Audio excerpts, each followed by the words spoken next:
What's up guys, it's Gambito Gaming. I'm back for another video. We're talking scary stuff. So I've been talking a lot about creepy things and family-friendly games recently on the channel, but today I want to take a more general look at some of the creepiest Easter eggs found in non-horror games. Easter eggs are more or less usually added in on purpose by the devs and sometimes have a backstory and explanation, but sometimes they don't, which in turn can make them sometimes even more creepy. I think what makes these Easter eggs we'll talk about today so impactful is because they seemingly come out of nowhere and generally shift the tone of the game in a more dark direction, especially since these games aren't typically considered horror games. Sure, some do have horror elements in them, but overall most of these games wouldn't be standing toe-to-toe with old PT in terms of being a horror game or something. Anyway, let's go ahead and hop in and take a look at 8 of the strangest Easter eggs from non-horror games I could find.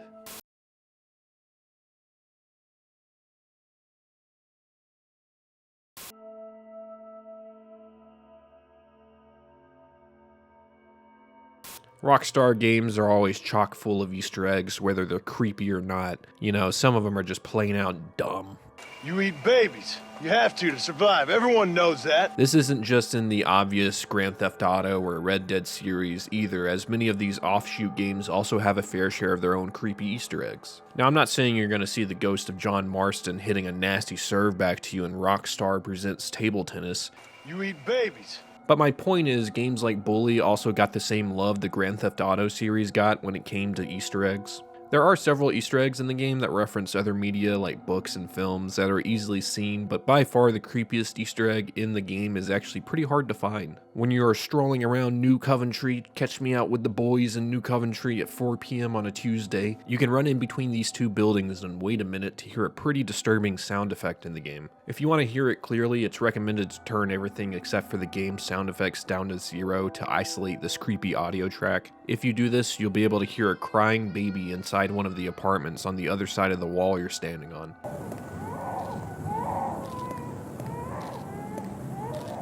This is only able to be heard when you visit the area from 8 a.m. to 6 p.m., but if you come back after hours, when it's dark, you can hear an extension of the baby's audio track. Come back after you punched a teacher in the stones and juking out a fat nerd. Past 6 p.m., you'll be able to hear not only the baby screaming, but a lady occasionally screaming on and off as well.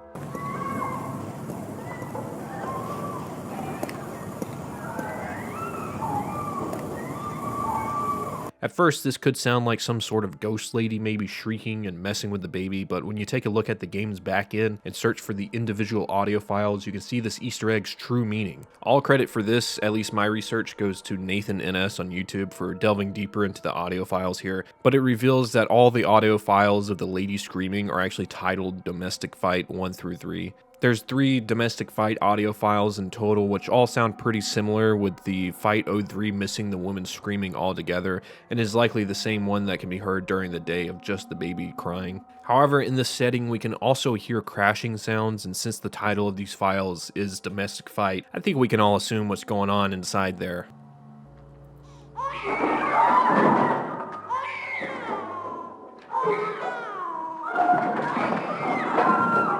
This is pretty dark even in terms of a Rockstar game. Like, yeah, sure, the disemboweled corpse of a human being is pretty scary and off-putting, but hey, at least it's interesting. Like, who done it?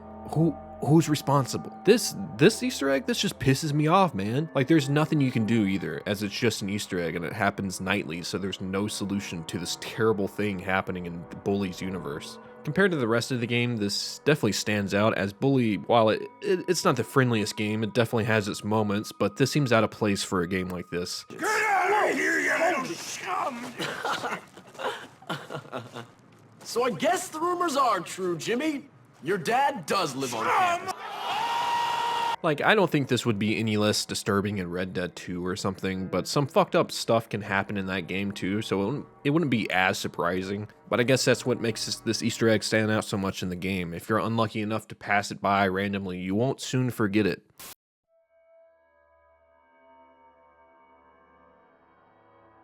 Red Dead Redemption 2 alone houses many of Rockstar's best and most disturbing Easter eggs, some of which I think some people are still finding. This is just due to the game's mass and how much time and development went into the world that you play in. Much of what the game has to offer isn't in the main story path at all, and if you want to discover even a little bit that's under the game's surface level, then it's time to hit the old trail, partner. Hey, partner. I always say it with a D, not a T.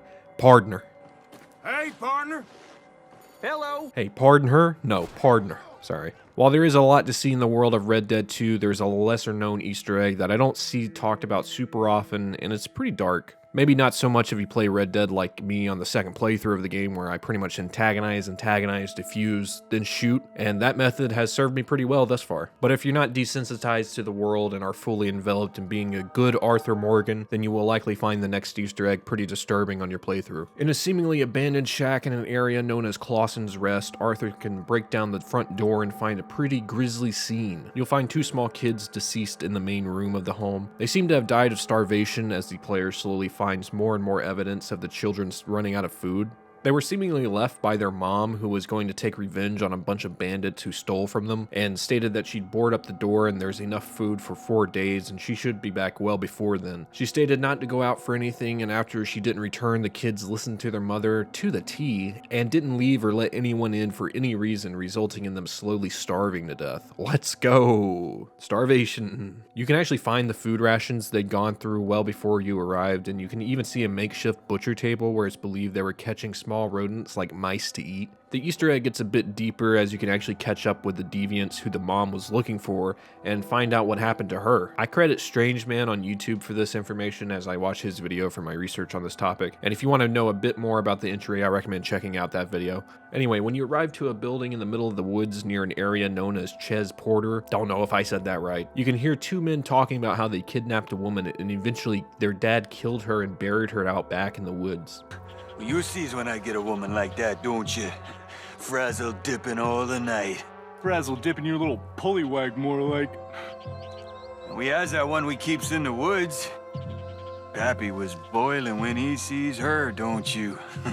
No real surprise there, as the mother would have definitely went back if she survived, and the kids would have been alive too at that point. This is extremely dark. I mean, there's no way around it. It is something that probably happened all too often back in the day, at least back in the day when the game was set in. And even to some of the NPC families I kill randomly, like, maybe I should stop doing that. Nah, fuck it. Nah, but for real, this is a pretty dark Easter egg, and it gets even darker when you realize this wasn't the original plan for the side story of the game. By digging through the files, players have found evidence that the player would have originally been given a choice of how to interact with the kids upon entering the cabin, one of which was sending them to a nearby sheriff, meaning they were alive. However, as we know, this was ultimately removed and the kids' fates were sealed. There was also a change that showed the mom might have also at one point died at the cabin during the robbery that took place, as there is a model of a dead woman lying on the bed in the cabin in the code of the game. This might have been the setup for the choice of what to do with the abandoned kids who would have still been alive. It's clear Rockstar wanted to go full pedal to the metal in terms of making Red Dead 2's world a very dark one, not only in the game's story that tells a very solemn tale, but the stuff you can run across on a day-to-day basis in the game. It's pretty real to life in that way, I think. You never know what you'll run across, but rest assured it'll probably surprise you, especially if you run into my Arthur Morgan. Oh, watch out. Oh, might drag you behind my horse at 70 miles an hour. Oh.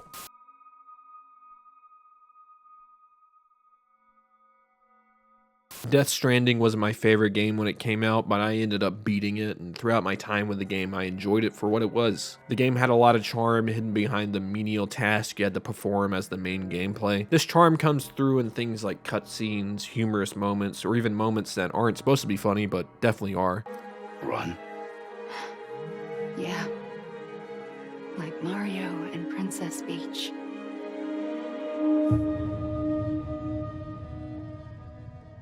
Really? This is a ridiculous game, and I'm glad to see they're leaning into it more in the sequel because, like, what the fuck is this shit? Listen, y'all think fucking Alucard shredding an electric guitar as an attack is weirder? Or this little puppet dude hanging on your hip? I still can't tell. It's keeping me up at night.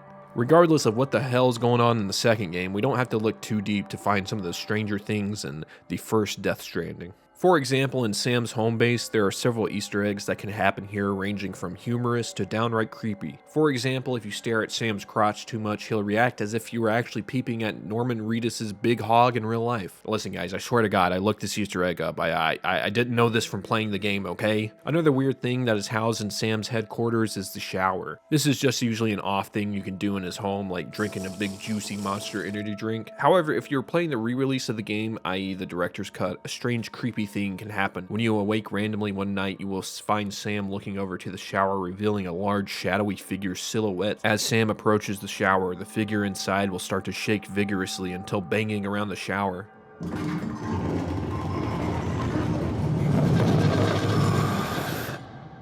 Then it freezes and the camera slowly zooms in before the glass breaks. The entity comes running out and grabs the camera and jump scares not only the player but Sam himself as he jolts awake, realizing it was a bad dream. A fucking nightmare. Many players have deemed this to be Lisa from PT, and it is a direct reference to her from the cancelled Silent Hills game. I'm unsure if this has ever been confirmed by Kojima himself or anybody who worked on it, but the way the entity moves, I would be surprised if it's not at least a small reference to Lisa from PT. Yo, what up? It's me editing this. Real quick, I wanted to say, when the entity pops out of the glass and jump scares the player, it reveals that, I didn't see this the first time, and it reveals that it's the same slime monster from another nightmare sequence that is supposed to be a direct reference to Hideo Kojima, because the slime monster looks like he has glasses on, and they took that same asset and used it as the entity in the shower for this jump scare. So I don't know if that disproves that it's Lisa, but it also kind of says it's the goo version of Hideo Kojima. It could just be a placement for the entity that pops out of the shower, so they didn't have to port Lisa over or whatever. So it could still be a reference to Lisa from PT, but it's also Gooigi version of Kojima. Gojima, if you will. Anyway, back to the video. Just want to clear that up a little bit. It seems there was quite a few of these dream sequences added into the director's cut of the game, as there is a kind of a disturbing one where Sam can be seen walking out of his room and he finds the literal ocean right out front, and before long he's almost eaten by a giant whale that swims by. Both of these are creepy as hell, but nothing is as creepy as when Dead Man forces you into the shower in order to tell you something off record so the mics in the room can't hear him. But in doing so, he comes off like a pervert creep.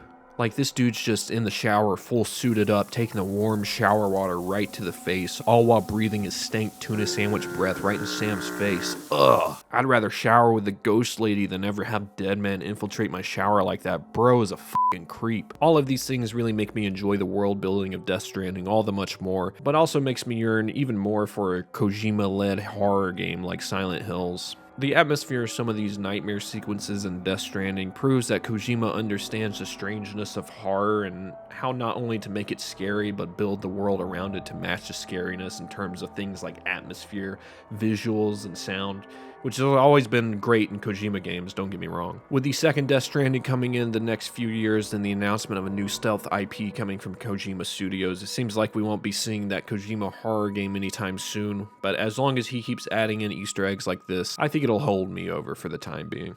I just really hope they don't go too cheesy with the second game and make it more dark than the first game. The sequel seems to already be addressing some of the complaints of the first game, so I'm hopeful that this will at least match the atmosphere of the first game, which I was a pretty big fan of.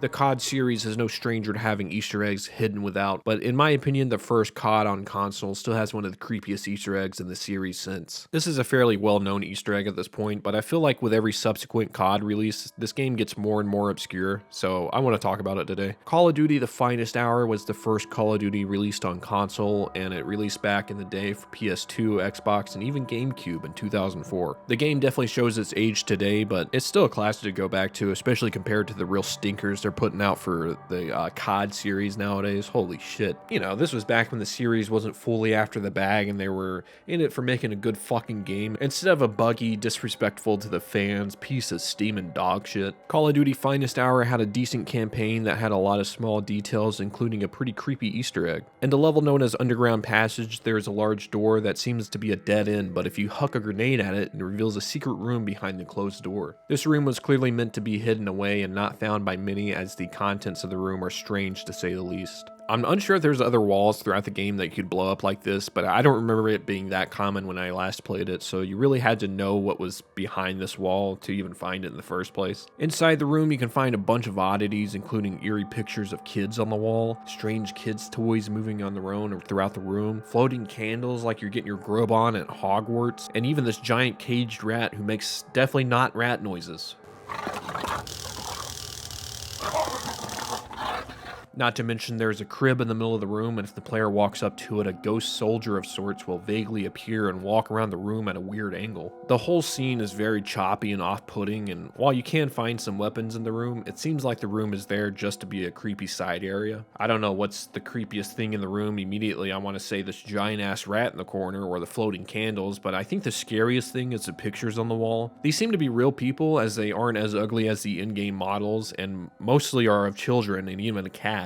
There's even this weird fetish one, but I'm not going to talk about that, alright? That's just weird as fuck. And yeah, it's truly the darkest thing in the room if you really break it down, but I'm sure this is just one of those developer appreciation rooms or something to commemorate developers and what's special to them, like children and pets and stuff. And I assume this homie over here didn't have anyone, so he dressed up like a baby as a meme. Regardless of all of that, without the context, this room does come off as pretty creepy, and I can't imagine being one of the first people to discover this back in the day. Imagine trying to convince somebody this existed.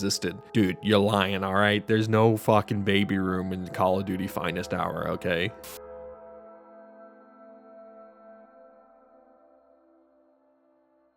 Earthbound and the Mother series are some of the most influential RPGs and JRPGs of their time, and have inspired a plethora of similar strange RPG style games like Undertale and more to a T, Omori. Omori is a game that I saw being talked about a bit when it released, and I saw that it's got its pretty unique take on the style of RPG and was deemed one of the best of its kind when it released. The Easter egg we're going to talk about today has to do with something the player does a decent bit throughout the game and actually acts as more of a jump scare than anything. When a player interacts with any of the 11 mirrors in the game, they have a 1 out of 20 chance of getting jump scared when revealing the character's reflection in the mirror. This comes out of nowhere, and the fact it's on an RNG timer like this, you could technically see this the first time you interact with a mirror in the game, or you could never see it. I have a fear of mirrors as I grew up with the Bloody Mary craze and the whole mirrors or separate dimensions era. I don't know if that was a new concept back then when I was a kid, but I remember hearing a lot about it. Thus, I'm scared of mirrors, alright? Hey, Gambetto, are you sure you're not scared of mirrors because of your own reflection? Hey, good one, dude. I haven't heard that literally any time I brought up that fear. But nah, my fear of mirrors really skyrockets this one to another level for me, as it's not only a jump scare, but a jump scare that occurs in a mirror. This isn't your typical ghost appearing jump scare, but is more akin to the void meme category of internet horror, where there is usually a lot of distortion to an image to the point where it's almost not even the same picture anymore. In the case of the mirror jump scare, it only stays on the screen for a few seconds and really makes the player question if what they've seen is even real. What really doesn't help the player feel sane is if they go back to the mirror to check if what they saw was real. There's a good chance it will just play out like a normal cutscene and not give them the jump scare again. This had to make a few people feel like they were going fucking crazy. You've lost the plot, mate. After researching this entry, I've been avoiding looking into my bathroom mirror. I'm scared I'm just gonna void meme out into an alternate dimension beyond my medicine cabinet, guys. I'm thinking about taking it down. I'll have a mirrorless bathroom from here on out.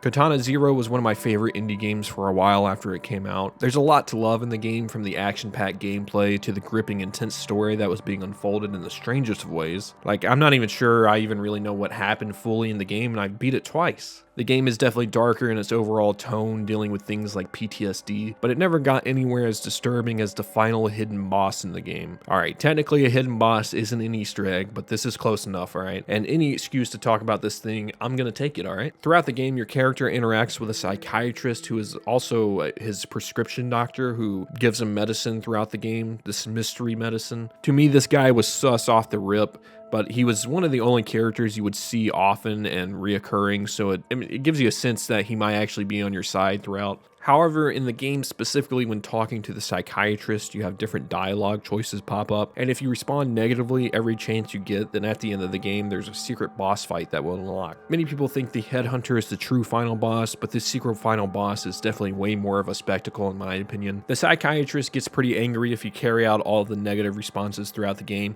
and upon visiting him for the final time, he will inject himself with the medicine he's been providing to the main character, and the boss battle will begin. At first, the psychiatrist seems seems to just have transcended or something as he's on his Jesus type beat with this phase. It starts getting pretty strange as you begin winning the battle. He will transform into an insane acid trip where you're attacking eyes. After this, the truly disturbing part of the battle begins as the psychiatrist starts to mutate like some freak you'd see out of a Resident Evil game or something. However, he takes it to a whole nother level. This guy, he started juicing, he couldn't stop, and it got out of hand pretty quickly here. The boss has several heads and it will start spawning these little small meatballs. That's the best way I can describe them. Overall, the battle is pretty involved, and upon defeating the boss, the screen glitches and puts you back where you and the psychiatrist are sitting in the same chairs you guys did throughout the rest of the game. Except this time he's got a fucking sword in his eye. This guy, he threw everything against the wall in order to defeat the player because you pissed him off throughout the game, and in the end, it still wasn't enough. Katana Zero has a lot of this spectacle throughout the game, and with an interesting convoluted story, it's one of the best 2D indie games I've ever played. I heavily recommend this game if you still haven't played it yet.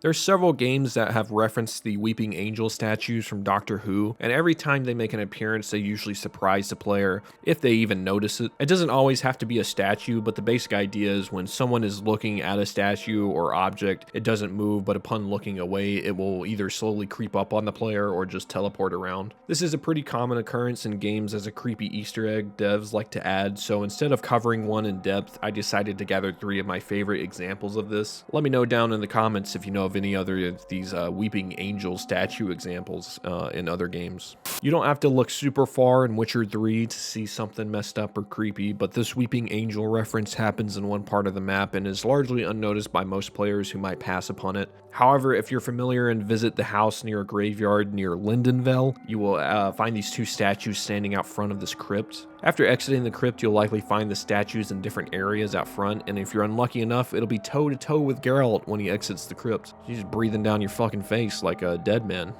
The statues don't do much beyond scaring the absolute shit out of anyone who entered the crypt, so you won't have to worry about fighting them, but their appearance alone is enough to make me rather fight anything in the game rather than run into these guys again. Give me that big ass Griffin guy again, huh? Give me PETA Griffin, alright? I'll fight that fat fuck. Listen, Dead by Daylight is technically a horror game, but I have over 200 hours in the game, so now for me it's just another day at the office, alright? But regardless, if you're already scared shitless running from the many killers in the game, then you likely won't like this next Easter egg, which is a Weeping Angel Easter egg in one of the maps in the game. In the map known as Sanctum of Wrath, there are these monk-like statues with large, round, bald heads, and as you walk around the map, their heads will follow the survivor or killer. Alright, look at this, huh? Oh, that's a nice map. Holy shit, they're looking at me!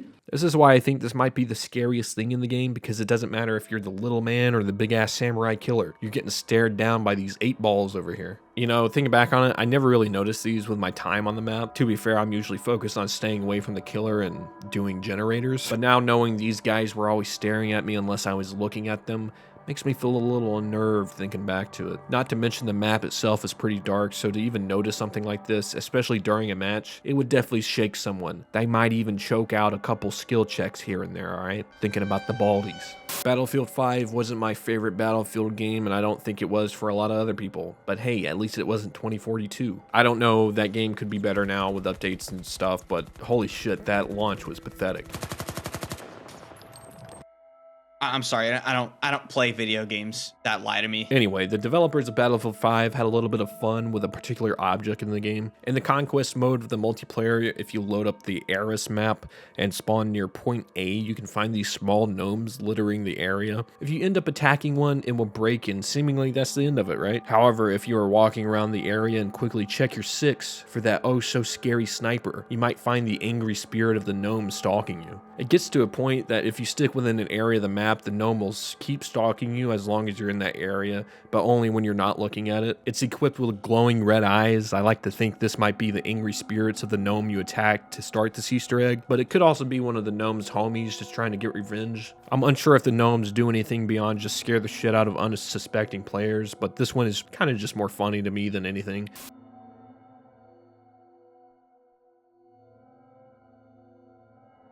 I was a pretty big fan of the Gears franchise back in the day. It's blossomed into something else at this point, I think, but the first 3 games were really stellar. Not only did they have convincing and dramatic stories, but the multiplayer was nothing to turn your nose at either. In Gears of War 3, the developers went all out updating the Gears formula, introducing a lot like new enemies and saying farewell to old friends. God, I still can't get over that one. Whew. In the multiplayer map known as the Slab, there are several oddities around the map, but by far the creepiest one has to be the death row laughter that occurs in the corner of the map. The player must guide this ball to a small hole in the gate that leads down a dark hallway where we can see someone attached to what appears to be an electric chair. If the player successfully guides the ball into the small goal, a rat will bolt out, and if you choose to kill the rat, you will hear a deep laugh seemingly coming from the death row inmate. However, if you don't shoot the rat, then the laugh still happens, but it's also accompanied by a crowd's laughter as well. That's just strange to me. I don't know. And it's honestly a bit more unnerving than just the solo deep laugh. And why does it matter if I kill the rat or not? I guess the audience didn't like the fact you gunned down a defenseless rat or something. I don't know. There are other things around the slab that stand out, like these weird X markings, in which Oddheader on YouTube and others found that these are not actually part of the same wall entity like many of the other graffiti in the map, leading players to believe this Easter egg ran a bit deeper and utilized more of the map itself. There's more to this Easter egg, like developers talking about the Easter egg online before deleting their tweets, and other developers completely forgetting the original purpose. So for now, this Easter egg remains unsolved and is on the top of a lot of players' hit list to try to figure it out. Maybe one day in the future we'll get an answer, but with flaky developer answers and the map already being dug through pretty much fully at this point, seems kind of unlikely. Well, in my opinion, that was some of the creepiest Easter eggs in non-horror games that I could find. What did you think about the video and this topic, huh? Leave me a comment. Let me know down below. Is it something you guys want to see more of? Want me to continue on in the future? Let me know in the comments, because there's definitely more entries out there. And also let me know if you have any creepy Easter eggs you'd like me to cover in the comments down below. Thanks for watching as always, and make sure to subscribe and leave a like on the video if you want to see more. Peace.